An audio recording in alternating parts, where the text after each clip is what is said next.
북한 남포에서 새로운 유류 저장 시설이 또다시 위성사진에 포착됐습니다. 공식적으로는 외부 유류 반입이 전혀 없는 북한에 유류 저장 시설이 계속 확충되고 있는 것인데 러시아와 중국이 북한에 유류를 공급하면서 유엔 안보리에는 보고를 하지 않는 것으로 추정됩니다. 함지아 기자가 보도합니다.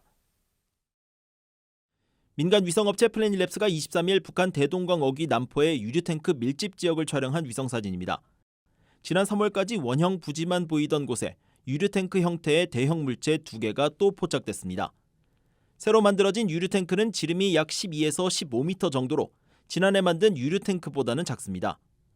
과거 위성사진을 확인한 결과 북한은 지난달에 유류탱크 2개 중 1개를 완공하고 이달 북쪽에 있는 나머지 1개를 완공한 것으로 파악됐습니다. 앞서 북한은 지난해 지름 30m와 지름 23m짜리 유류 저장 시설을 만들었습니다. 2020년에는 유류 저장 시설이 밀집한 이 지역에서 서쪽으로 약 700m 떨어진 지점에 지름이 각각 30m인 유류탱크 3개를 새로 만들기도 했습니다. 이처럼 북한이 남포항 주변의 시설 확충 작업을 꾸준히 벌이면서 2018년까지 약 20개였던 유류탱크는 이제 31개로 늘었습니다.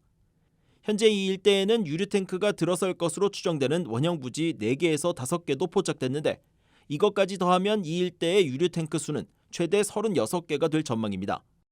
북한이 이 지역에 최근 몇 년 동안 유류탱크를 확충하는 것은 유엔 안보리 제재로 인해 정상적인 유류 수입이 어려운 상황에서 북한이 불법 환적 등으로 확보한 유류의 비축량을 늘리려는 것으로 추정됩니다. 실제로 유엔 안보리 자료에 따르면 중국은 북한의 비연료 제품인 윤활유와 아스팔트 등을 수출할 뿐 휘발유와 등유, 경유 등 연료용 유류를 수출한 기록은 남기지 않고 있습니다.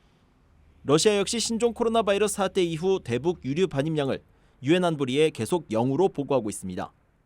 23일자 위성사진에서는 유류탱크 지대와 접한 부두에 유조선이 정박한 모습도 포착됐습니다. 유엔 안보리는 지난 2017년 장거리 탄도미사일 발사에 대응해 채택한 대북결의 23975를 통해 북한이 반입할 수 있는 정제유 양을 연간 50만 배럴로 제한하고 있지만 유류 반입 반출 보고가 부실하다는 지적이 잇따르고 있습니다. BOE 뉴스 함지아입니다.